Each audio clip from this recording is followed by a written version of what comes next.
তুমি এই দিয়ে কোথায় গিয়েছিলে? হাঁকতে গিয়েছিলাম ভাইপো, সকাল থেকে 4-5 বার হলো, কিন্তু হাগার সঙ্গে কি যেন লাল লাল বেরোছে।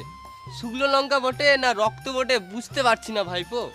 কি মারা। বেশ কাকা তুমি যাও। শুকনো লঙ্কা আমার সহজ হয় না, কাঁচা লঙ্কা পুরো ওকে। খেপা চুদা কাকারে মনে হয়। কে মুখ খারাপ করলি রে? হ্যাঁ কাকা, মুখ খারাপ। তোমার গাল দিয়ে তো আমরা নিজেদের মধ্যে গাল দিছি। হ্যাঁ, আমার নাম স্প্রিং বটে, আমি ডেইলি 10 কিলোমিটার হাঁটি। তোরা যতই পালাবার চেষ্টা কর, আমি ধরে ফোন মেরে দেবো তোদের। আমরা জানি তো। বেশ ঠিক আছে, তুমি বাড়ি যাও। ঘরতে যাবি? আমার একটা কথা শোন, শুকনো লঙ্কা আমার সহজ হয় না, কাঁচা লঙ্কা পুরো ওকে।